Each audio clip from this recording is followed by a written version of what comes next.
Hello दोस्तों, आपका स्वागत है आपके अपने YouTube channel fitter research centre में। आज हम डिस्कस करने वाले हैं इसरो यूआरएससी के प्रीवियस ईयर क्वेश्चन पेपर का सॉल्यूशन करेंगे फिटर ट्रेड का क्वेश्चन पेपर को। तो देख लीजिए ये एग्ज़ाम कब हुआ था, तो ये एग्ज़ाम 20/11/2016 को की हुआ था। और देख लीजिए इसरो यूआरएससी को पहले इसरो सैटेलाइट सेंटर के नाम से जाना जाता था। अब इसरो को यूआरएससी से ना था, यूएस राव सैटेलाइट सेंटर के नाम से अब जाना जाता है।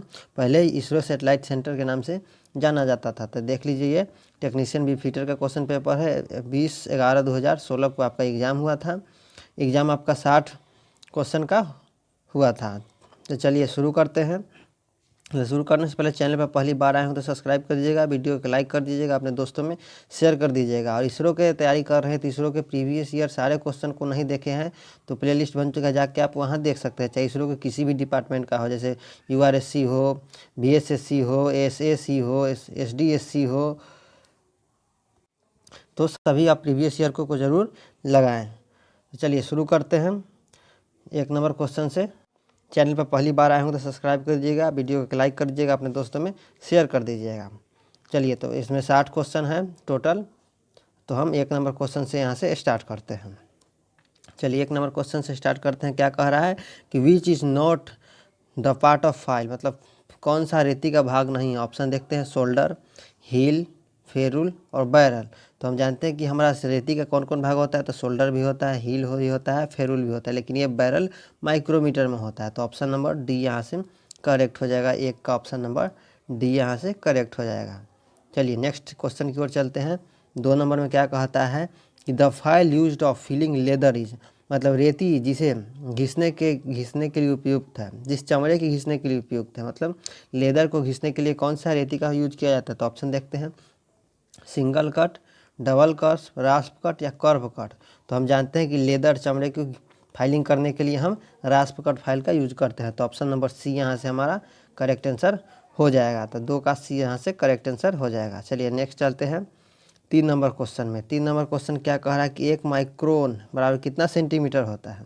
तो 1 माइक्रोन बराबर हम जानते हैं कि 0.0001 सेंटीमीटर होता है, और 1 माइक्रोन में होता है 0.001 mm होता है।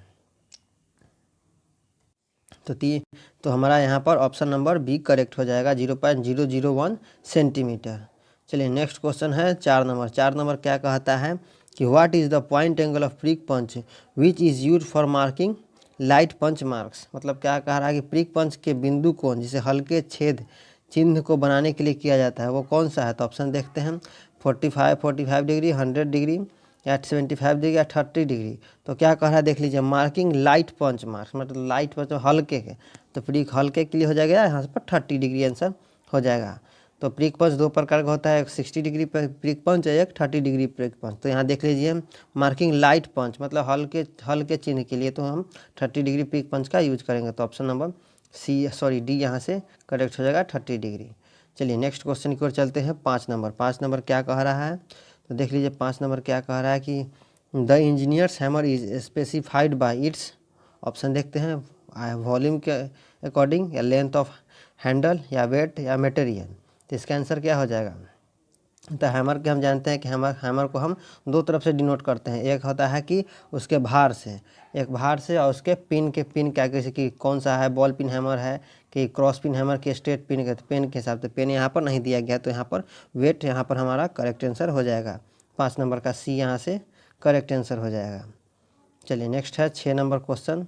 6 नंबर क्वेश्चन की ओर चलते हैं। क्या कह रहा है 6 नंबर, देख लीजिए, if the strength of material to be drilled in high the drill speed should be, क्या होगा, यदि ड्रिल पदार्थ का बल हार्ड है, मतलब जो ड्रिल जिसमें ड्रिल करना है वो हमारा बहुत ही हार्ड है, तो ड्रिल की गति क्या होनी चाहिए। ऑप्शन देखते हैं, हाई होनी चाहिए, लो होनी चाहिए, या गति या स्पीड पर डिपेंड, स्ट्रेंथ पर डिपेंड नहीं करेगा, उपरोक्त में से कोई नहीं। तो इसका क्या होगा, तो इसका ऑप्शन नंबर बी हो जाएगा, लो हो जाएगा। जो हमको जिस मटेरियल में हमको ड्रिल करना है वो हमारा हार्ड है, तो ड्रिल की स्पीड हमारा क्या हो जाएगी, तो वहाँ पर कम जाएगी। तो ऑप्शन नंबर बी होगा। यदि नहीं कमाएंगे तो ड्रिल का पॉइंट एंगल ख़राब हो सकता है। तो ऑप्शन नंबर बी यहाँ से हमारा करेक्ट हो जाएगा 6 का।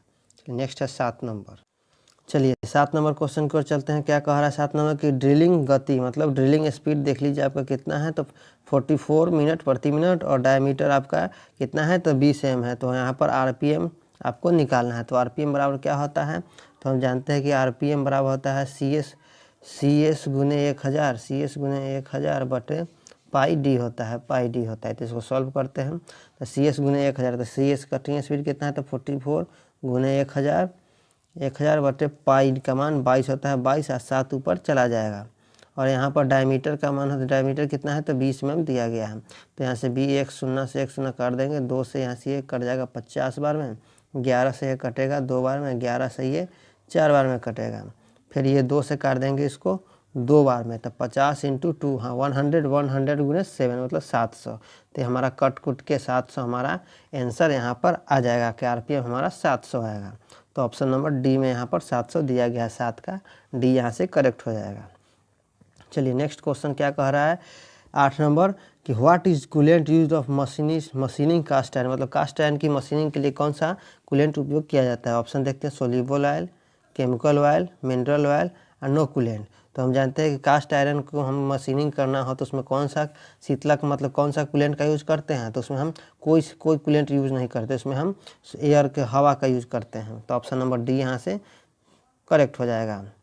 तो वहाँ पर कोई सा कूलेंट नहीं दिया जाता, क्योंकि कूलेंट वहाँ पर देंगे तो कास्ट आयरन के एब्रेसिव बन जाएगा और कास्ट आयरन अपने आप को घिसने लगेगा, इसलिए वहाँ पर यूज हम नहीं करते हैं। चलिए नेक्स्ट क्वेश्चन की ओर चलते हैं। तो यहाँ पर 8 नंबर का ऑप्शन 8 नंबर का डी करेक्ट आंसर हो जाएगा। चलिए नेक्स्ट क्वेश्चन की ओर चलते क्या कह रहा है कि बर्नियर कैलिपर के 39 मेन स्केल भाग को बर्नियर स्केल पर 40 बिंदु विभाजित किया जाता है, तो एमएम में इसका न्यूनतम लिस्ट काउंट इसका ज्ञात करना है। चलिए हम बताते हैं। चलिए तो इसको हम सॉल्व करते हैं 9 नंबर को। तो क्या कह रहा है 39 मेन स्केल डिवीजन को 40 बर्नियर स्केल में बांटा गया है। तो लिस्ट काउंट का फॉर्मूला एक होता है, लिस्ट काउंट बराबर होता है 1 minus main scale division by vernier scale division. तो एक में से घटाएंगे एमएसडी कितना है, तो एमएसडी हमारा 39 है, मेन स्केल डिवीजन 39 और बर्नियर स्केल हमारा 40 है। तो 40 में से ये देख लीजिए 40 में से 39 तो 1/40 हो जाएगा। तो इसको कैलकुलेशन करेंगे तो 1/40 हो जाएगा। इसको कैलकुलेट करेंगे तो हमारा 0.025 हमारा आंसर करेक्ट आ जाएगा। 0.025 mm हमारा करेक्ट आंसर आ जाएगा। तो ऑप्शन नंबर हमारा सी में करेक्ट दिया गया है। फिर से आपको बता दें कि लिस्ट काउंट इसको कैसे निकालेंगे, तो लिस्ट काउंट निकालेंगे 1 माइनस एमएसडी मतलब main scale division by vernier scale division. तो एक 1 माइनस मेन स्केल डिवीजन कितना है तो 39 है, बर्नियर स्केल डिवीजन 40 है। तो इसको एलसीएम लेंगे तो ये 40 हो जाएगा, ये 40 इससे कैलकुलेट होगा 40 माइनस 39, तो वो हो जाएगा 1/40। 1/40 को हम डिवाइड करेंगे तो यहाँ पर हमारा आंसर हो जाएगा 0.025 mm हमारा करेक्ट आंसर आ जाएगा। तो ऑप्शन नंबर सी यहाँ से हमारा करेक्ट आंसर हो जाएगा। चलिए नेक्स्ट क्वेश्चन की ओर चलते हैं। 10 नंबर आपका क्या कह रहा है कि भारतीय मानक प्रणाली मतलब इंडियन स्टैंडर्ड के अनुसार ड्रिल बिट का 9.5 IS 5101 HS का नाम दिया गया है। तो 9.5 का क्या अर्थ है, तो 9.5 देख लीजिए ड्रिल का स्पेसिफिकेशन से दिया गया है यहाँ पर कि 9.5H IS 5101 high speed HS मतलब HS का मतलब हो गया हाई स्पीड स्टील, ये इंडियन स्टैंडर्ड नंबर हो गया, ये एच प्रकार का टूल है। चलिए 9.5 क्या है, तो 9.5 हमारा ड्रिल डायामीटर है। तो ऑप्शन नंबर डी यहाँ से करेक्ट हो जाएगा कि ड्रिल डायामीटर है। तो ऑप्शन नंबर डी यहाँ से करेक्ट हो जाएगा। चलिए नेक्स्ट क्वेश्चन है 11 नंबर क्या कह रहा है कि 60 डिग्री 45 मिनट का कोण कितना हो जाएगा, तो इसका हो जाएगा कितना, तो हमारा 11 का ऑप्शन नंबर ए यहाँ से करेक्ट हो जाएगा। 60.75 डिग्री आंसर करेक्ट हो जाएगा 11 का ए। चलिए नेक्स्ट क्वेश्चन है 12 नंबर क्या कह रहा है देख लीजिए कि चूड़ी का व्यास जिसमें चूड़ी की मोटाई आधे पिच के समान होते हैं, तो क्या कहते हैं, इंग्लिश देख लेते हैं। The diameter of the thread at which the thread thickness equal to half of the pitch is called. तो इसको क्या बोलते हैं, ऑप्शन देखते हैं। Major diameter, pitch diameter, minor diameter और शंक डायमीटर। इसको क्या बोलेंगे, तो इसको हम पिच डायमीटर बोलेंगे। ऑप्शन नंबर बी यहाँ से करेक्ट आंसर हो जाएगा, पिच डायमीटर उसको हम बोलेंगे। तो ऑप्शन नंबर बी यहाँ से करेक्ट हो जाएगा। नेक्स्ट क्वेश्चन चलते हैं 13 नंबर क्या कह रहा है कि बर्नियर बेवर प्रोटेक्टर का लिस्ट काउंट कितना है। तो हम जानते हैं कि vernier bevel protractor least count हमारा 5 मिनट होता है। तो ऑप्शन नंबर सी यहाँ से करेक्ट हो जाएगा। चलिए नेक्स्ट क्वेश्चन की ओर चलते हैं। 14 नंबर क्या कह रहा है, देख लीजिए। In a screw thread the top surface joining to adjustment side of screw is called. मतलब क्या कह रहा है, हिंदी देख लेते हैं कि स्क्रू थ्रेड में चूड़ी की ऊपरी सतह जो सन्निकट पार्श्व को जोड़ता है उसे क्या बोलते हैं। तो हम बताते हैं आपको उसको क्या बोलते हैं। देखिए हम फ्री हैंड स्केचिंग करके आपको थ्रेड बताएंगे। देखिए ये हमारा थ्रेड है, ये हमारा थ्रेड है। तो क्या कह रहा है, तो सन्निकट पार्श्व को जोड़ता है चूड़ी की ऊपरी सतह और निचली सतह को। तो इसको देख लीजिए, हम नीचे वाले सतह को यहाँ पर उसको रूट बोलते हैं, ऊपर वाले को क्रेस्ट बोलते हैं, ऊपर वाले को हम क्रेस्ट बोलते हैं। तो यहाँ दिया कि ऊपरी को जोड़ता है उसको क्या बोलते हैं। तो ये देख लीजिए हमारा थ्रेड हो गया। तो इसको हम क्या बोलते हैं, ये हमको नीचे वाले को रूट बोलते हैं, और दो पार्श्व को, दो सन्निकट पार्श्व टू एडजस्टमेंट साइड को जोड़ता है उसको हम क्रेस्ट बोलते हैं। तो यही हमारा ऑप्शन करेक्ट हो जाएगा कि ये हमारा क्रेस्ट हो जाएगा। तो हमारा क्रेस्ट हो जाएगा आंसर। और इसको क्या बोलते हैं, तो ये हमारा हो जाएगा फ्लैंक हो जाएगा, ये हमारा क्रेस्ट कहलाया जाएगा। तो हमारा ये जो जोड़ता है दो एडजस्टमेंट को उसको हम क्रेस्ट बोलेंगे। तो ऑप्शन नंबर सी यहाँ से करेक्ट हो जाएगा, क्रेस्ट। ऑप्शन नंबर सी यहाँ से करेक्ट हो जाएगा। चलिए नेक्स्ट क्वेश्चन की ओर चलते हैं। 15 नंबर क्या कह रहा है कि M12 गुने 1.5 में बोल्ट को बनाने के लिए ब्लैंक साइज का निर्माण करना। चलिए तो इसका ब्लैंक साइज आपको ज्ञात करके बताते हैं। तो इसका ब्लैंक साइज का फॉर्मूला क्या होता है, तो इसका डी बराबर होता है small D minus pitch by 10 होता है। तो डायमीटर इसका कितना है, तो 12 माइनस पिच कितना है, तो 1.5/10। तो ये पॉइंट को हटाएंगे तो यहाँ पर नीचे एक शून्य बैठेगा। तो ये क्या हो जाएगा, तो ये हो जाएगा 12 माइनस 0.15 आ जाएगा। तो 12 माइनस 0.15 को घटाएंगे तो हमारा आ जाएगा 11.85। हमारा यहाँ पर करेक्ट आंसर हो जाएगा। तो हमारा यहाँ से ऑप्शन नंबर ए करेक्ट हो जाएगा। ऑप्शन नंबर ए करेक्ट हो 11.85 mm। चलिए नेक्स्ट क्वेश्चन है 16 नंबर क्या कह रहा है, देख लीजिए कि which vice used of holding rivet and की। Which vice in used of holding rivet की, मतलब रिवेट और की को होल्ड करने के लिए कौन सा वाइस का हम यूज करते हैं। तो ऑप्शन देख लीजिए, pipe vice, hand vice, pin vice या बेंच वाइस। तो हम जानते हैं की को और रिवेट को होल्ड करने के लिए हम हैंड वाइस के यूज करते हैं। तो ऑप्शन नंबर बी यहाँ से हमारा 16 का करेक्ट आंसर हो जाएगा। चलिए नेक्स्ट क्वेश्चन की ओर चलते हैं। नेक्स्ट क्वेश्चन क्या करा 17 नंबर में कि a single tool which performance the combined operation of the drilling and counter sinking is called. मतलब क्या कह रहा है, एक एकल औजार जो ड्रिलिंग और काउंटर सिंकिंग दोनों कर सकता है उसको हम क्या बोलते हैं। ऑप्शन देखते हैं, centre drill, counter sink, counter bore या टैप। तो उसको हम क्या बोलते हैं, तो उसको हम सेंटर ड्रिल बोलते हैं। तो सेंटर ड्रिल से हम ड्रिलिंग और सेंटर ड्रिल से ड्रिलिंग और काउंटर सिंकिंग दोनों कर सकते हैं। तो ऑप्शन नंबर ए यहाँ से करेक्ट आंसर हो जाएगा। चलिए नेक्स्ट क्वेश्चन की ओर चलते हैं। 18 नंबर, चलिए नेक्स्ट क्वेश्चन है 18 नंबर क्या कह रहा है कि in a tolerance system as per the below figure the dimension X representation. मतलब फिगर में जो एक्स लेटर जो दर्शा रहा है, एक्स लेटर यहाँ जो दर्शा रहा है वो हमारा क्या दर्शा रहा है, तो हमारा क्या दर्शा रहा है, तो हमारा लोअर डेविएशन दर्शा रहा है। जो एक्स देख लीजिए यहाँ पर जो एक्स दर्शा रहा है ये हमारा लोअर डेविएशन दर्शा रहा है। तो ऑप्शन नंबर यहाँ से क्या हो जाएगा, ऑप्शन नंबर सी यहाँ से करेक्ट हो जाएगा। 18 का option number C lower deviation.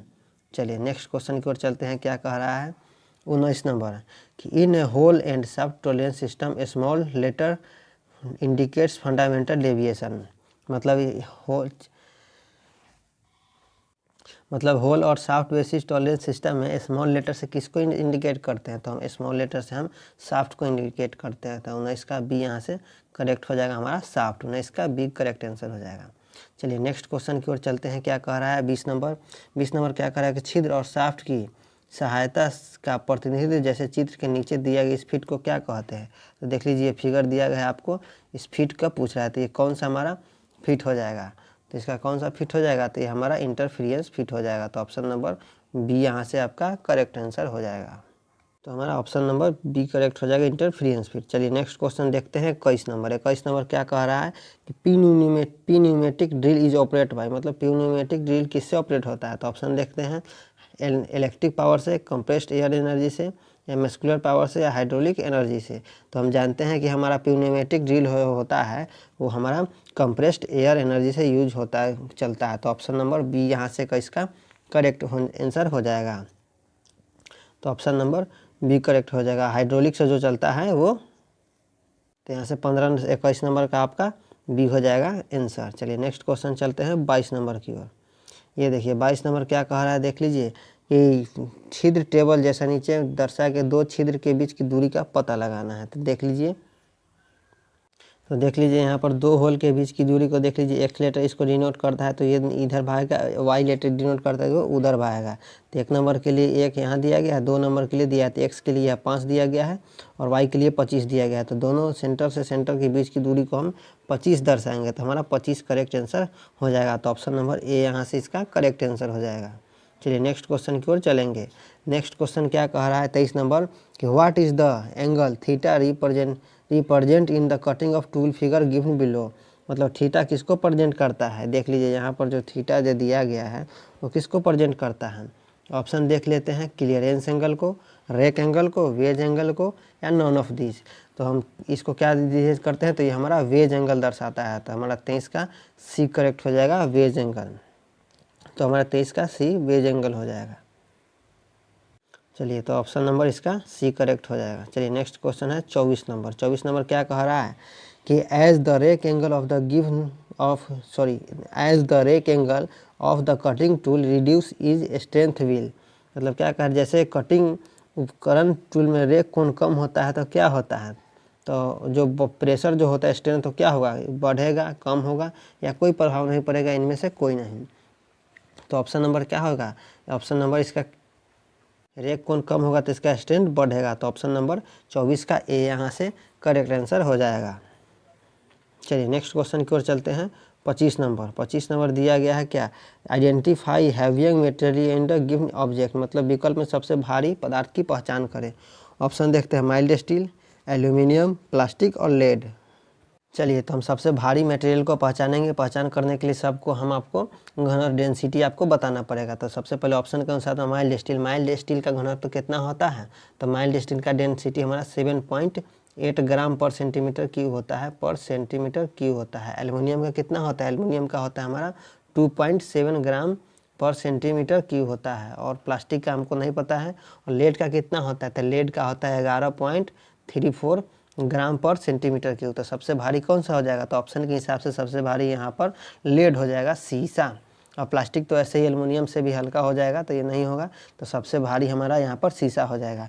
यदि इसमें ऑप्शन में सोना भी रहता तो सोना हो जाता, क्योंकि देख आपको बताते हैं हम कि सबसे ज़्यादा भारी धातु कौन होता है, तो सबसे ज़्यादा भारी होता है हमारा सोना होता है। सोना का डेंसिटी कितना होता है, तो 19.30 ग्राम पर सेंटीमीटर क्यूब होता है। और टंगस्टन का होता है हमारा, टंगस्टन का 19.25 ग्राम पर सेंटीमीटर क्यूब होता है। और लेड का होता है 11.34 ग्राम पर सेंटीमीटर क्यूब। तो ऑप्शन के हिसाब से लेड यहाँ पर सबसे भारी है। ऐसे इसरो में कभी कभी लेड भी ऑप्शन में देगा और यहाँ पर सोना भी देगा, तो सोना करेक्ट हो जाएगा आंसर, क्योंकि सोना का अपेक्षिक घनत्व कितना होता है, तो 19.30 ग्राम पर सेंटीमीटर क्यूब होता है। तो ऑप्शन के हिसाब से यहाँ पर डी करेक्ट हो जाएगा।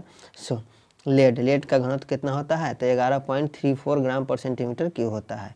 तो ऑप्शन नंबर डी यहाँ से करेक्ट आंसर हो जाएगा। चलिए नेक्स्ट क्वेश्चन की ओर चलते हैं 26 नंबर। 26 नंबर क्या कह रहा है कि लेथ मशीन के भाग का नाम बताएं जो कर्तन उपकरण को पकड़ने और रीति को चलने में सहायता करता है। मतलब लेथ का कौन सा पार्ट, इंग्लिश देखते हैं।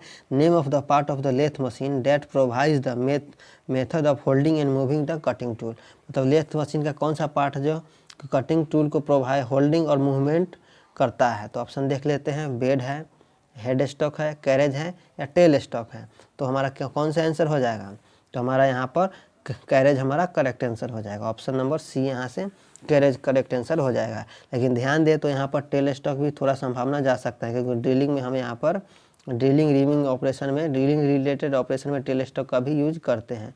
तो ऐसे ज़्यादा वरीयता इसको दे देंगे कैरेज की ओर। चलिए नेक्स्ट क्वेश्चन की ओर चलते हैं 27 नंबर। 27 नंबर क्या कह रहा है कि the process of obtaining pig iron from iron ore is called. मतलब कच्चे लोहे को पिग आयरन से प्राप्त करने की कौन सी विधि है, तो हमारा कौन सी विधि है, तो ऑप्शन देख लेते हैं, पुडलिंग, स्मेल्टिंग या पिकिंग या ब्लास्टिंग। तो हमारा कौन सा आंसर हो जाएगा, तो हमारा स्मेल्टिंग यहाँ पर करेक्ट आंसर हो जाएगा। तो ऑप्शन नंबर बी यहाँ से करेक्ट आंसर हो जाएगा। स्मेल्टिंग, स्मेल्टिंग के द्वारा से हम कच्चे लोहे से पिग आयरन पदार्थ पिग आयरन प्राप्त करते हैं स्मेल्टिंग विधि से ब्लास्ट फर्नेस में। तो ऑप्शन नंबर बी यहाँ से करेक्ट आंसर हो जाएगा। चलिए नेक्स्ट क्वेश्चन की ओर चलते हैं। 28 नंबर, 28 नंबर क्या कहता है कि पिटवा लोहा का शुद्धतम स्तर क्या है। ऑप्शन देखते हैं 90.9%, 95.9%, 99.9% और 93.9%। तो इसका ऑप्शन क्या हो जाएगा, तो हम जानते हैं कि पिटवा लोहा में 99.9% यहाँ पर आपको लोहा शुद्ध लोहा रहता है और इसमें कार्बन का परसेंटेज कितना होता है, तो 0.02 से 0.03 तक यहाँ पर होता है। तो ऑप्शन नंबर सी यहाँ से करेक्ट आंसर हो जाएगा।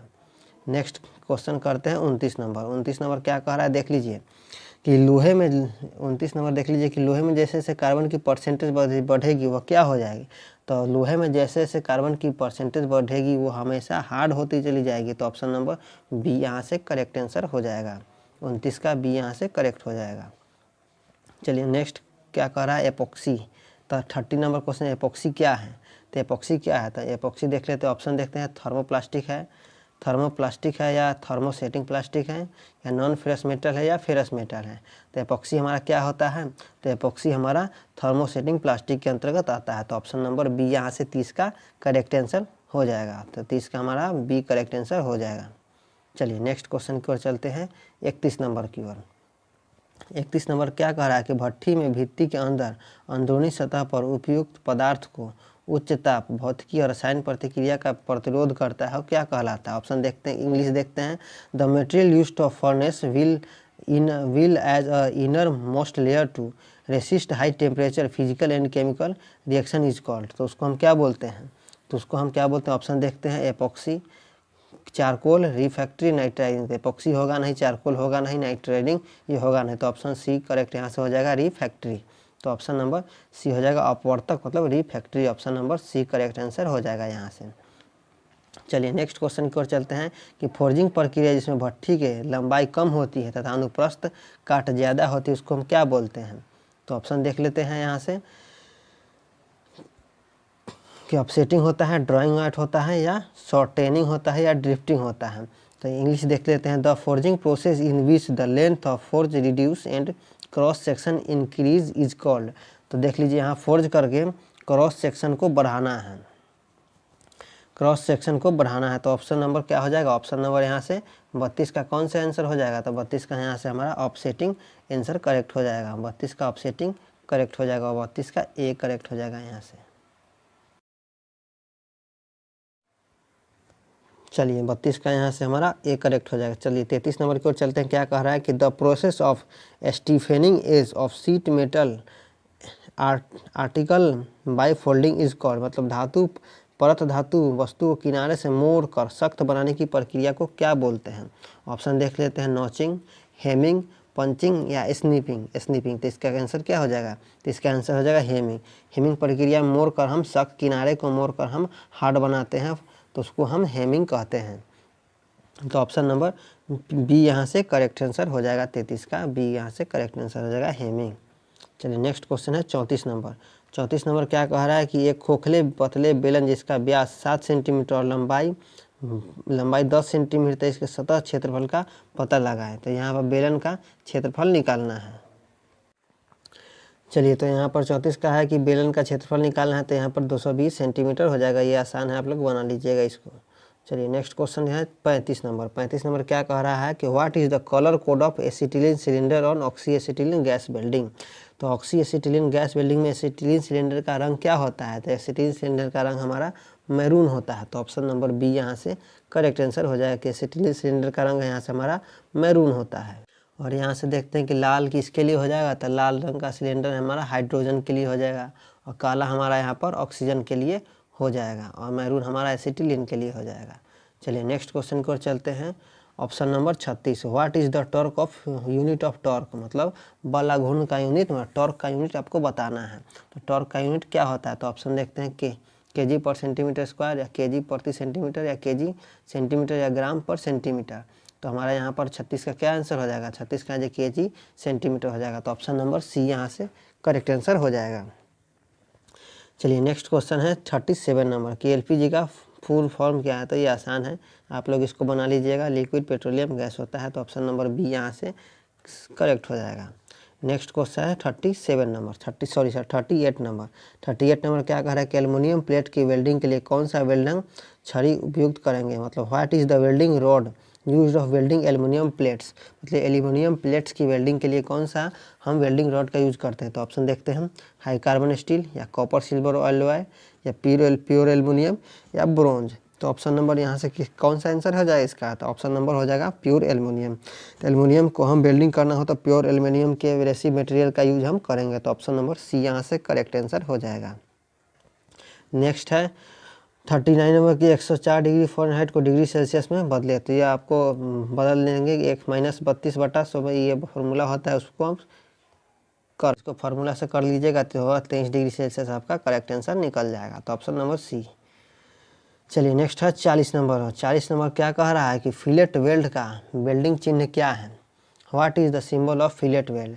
तो फिलेट वेल्ड का वेल्डिंग सिंबल क्या होता है, तो फिलेट वेल्ड का वेल्डिंग सिंबल यहाँ पर त्रिकोण होता है, समकोण त्रिभुज वाला। तो ऑप्शन नंबर ए यहाँ से करेक्ट हो जाएगा, ऑप्शन नंबर ए करेक्ट हो जाएगा यहाँ पर।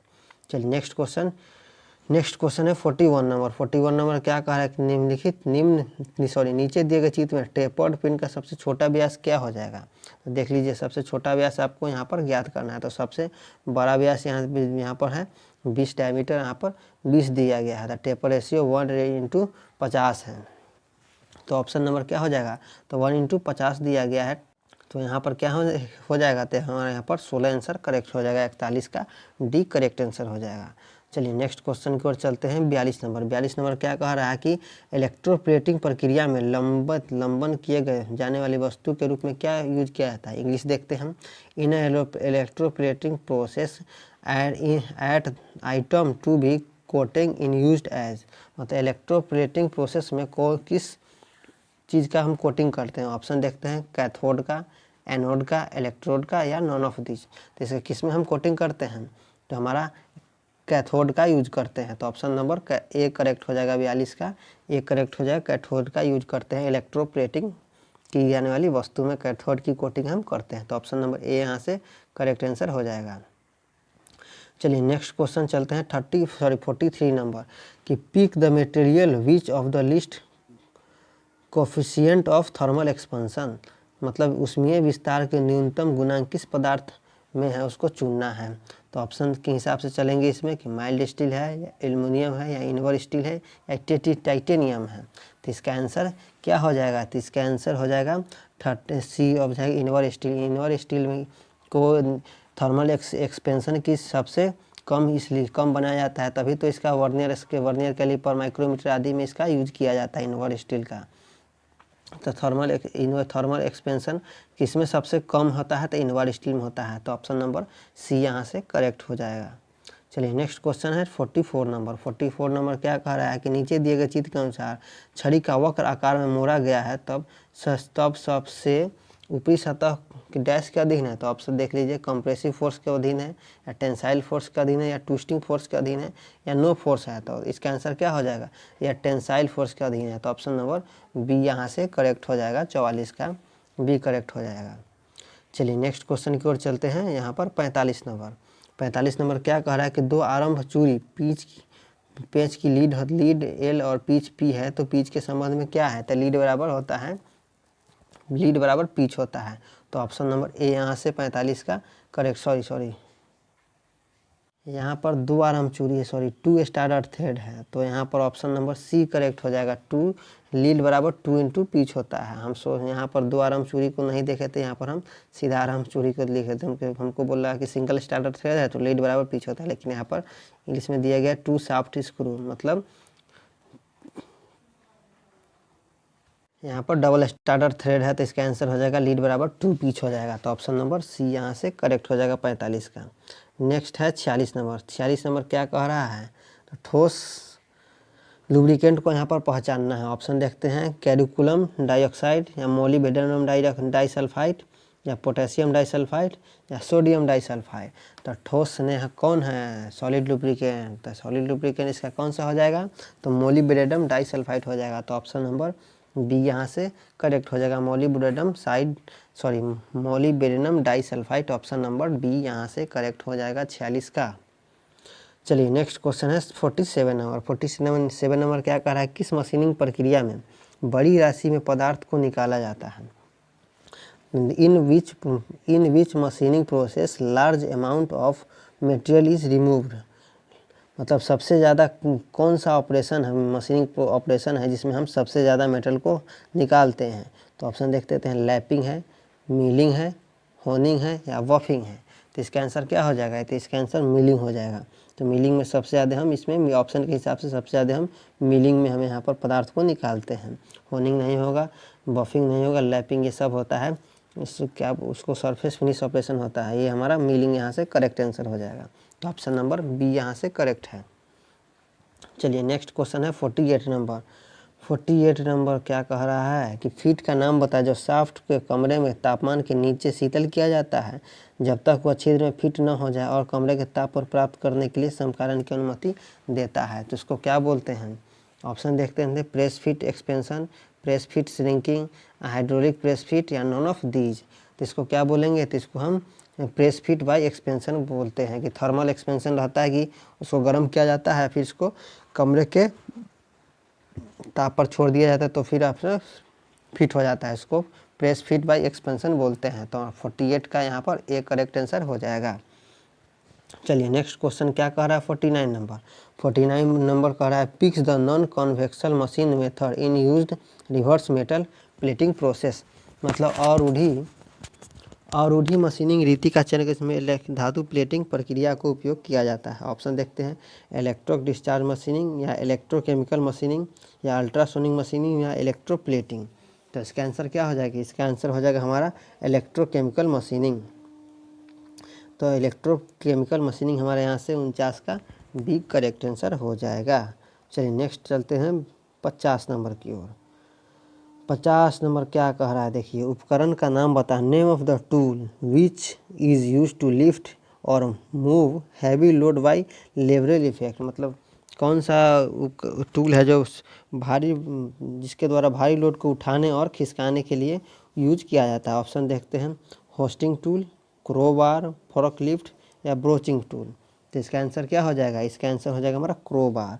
तो ऑप्शन नंबर बी यहाँ से हमारा करेक्ट हो जाएगा, क्रोबार। नेक्स्ट क्वेश्चन है 51 नंबर।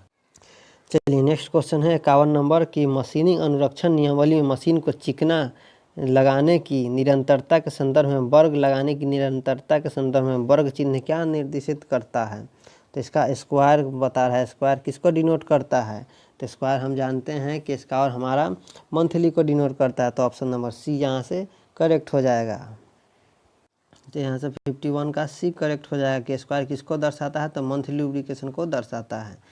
चलिए नेक्स्ट क्वेश्चन की ओर चलते हैं कि 8 mm पास के घन को कितने 4 mm पास घन में काटा जा सकता है।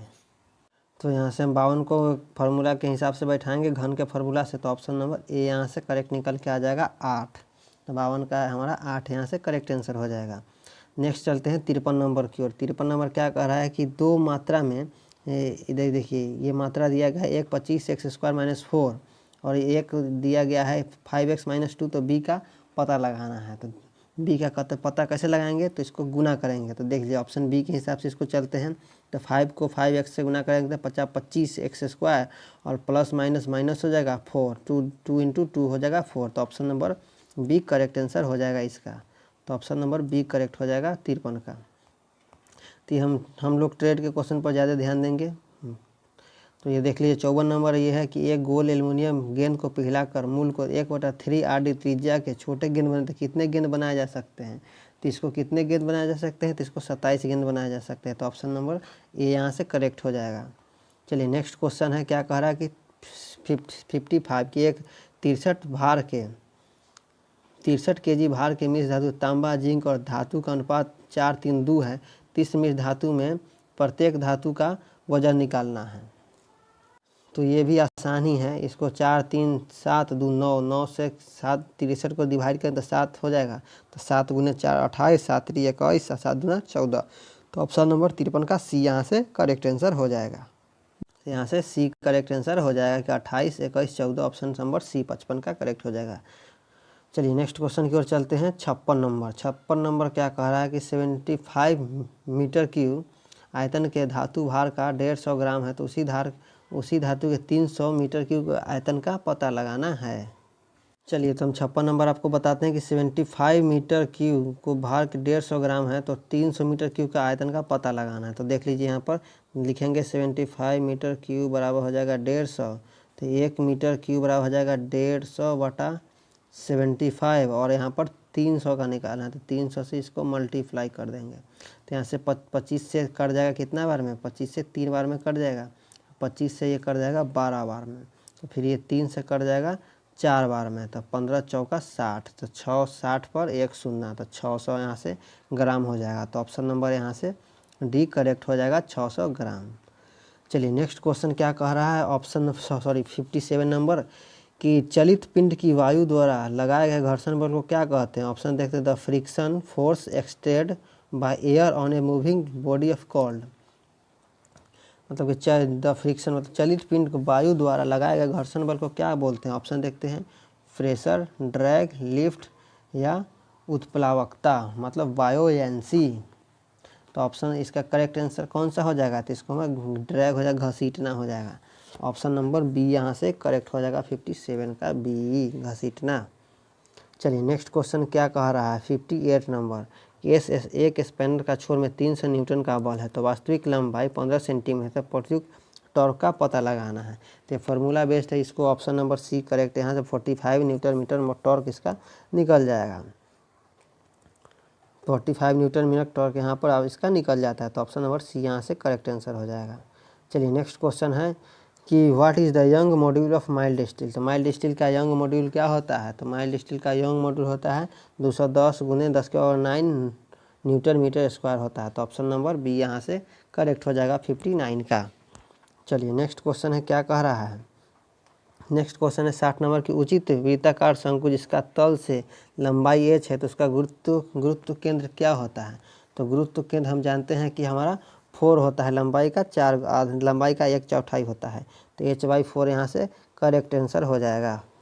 तो ऑप्शन नंबर बी यहाँ से 60 का बी यहाँ से करेक्ट आंसर हो जाएगा। तो यही था 60 क्वेश्चन। चलते हैं ऊपर की ओर, यही था आपका 60 क्वेश्चन। वीडियो अच्छा लगा हो तो लाइक कीजिएगा, चैनल पर पहली बार आएंगे तो सब्सक्राइब कर दीजिएगा, वीडियो को लाइक कर दीजिएगा। और ये 2016 का पहला सेट है इसरो URSC का, जिसको पहले हम इसरो सेटेलाइट सेंटर के नाम से जानते थे URSC को, अब इसको URSC के नाम से जाना जाता है, पहले इसको सेटेलाइट सेंटर के नाम से जाना जाता था। तो ये 2016 का क्वेश्चन पेपर था, आपको हमने डिस्कस करवाया है। अब हम 2019 को डिस्कस करवाएंगे इसके बाद, उसके बाद 2022 में आपका ऑनलाइन एग्ज़ाम हुआ था, उसको हम डिस्कस करवाएंगे। तो चैनल पर पहली बार आएंगे तो सब्सक्राइब जरूर कर दीजिएगा। और इसरो का एग्ज़ाम देने से पहले आप इसरो के सभी डिपार्टमेंट के प्रीवियस ईयर क्वेश्चन को आप जरूर सॉल्व करके जाइएगा। तो उसका हम प्लेलिस्ट बन गया ISRO previous year question paper का, उसमें जाके आप देख सकते हैं लगभग 9-10 वीडियो है ISRO previous year question paper का, तो जाके वहाँ से आप देख सकते हैं। और वीडियो अच्छा लगा हो तो लाइक करें, शेयर करें, चैनल में पहली बार आए होंगे तो सब्सक्राइब जरूर कर दीजिएगा।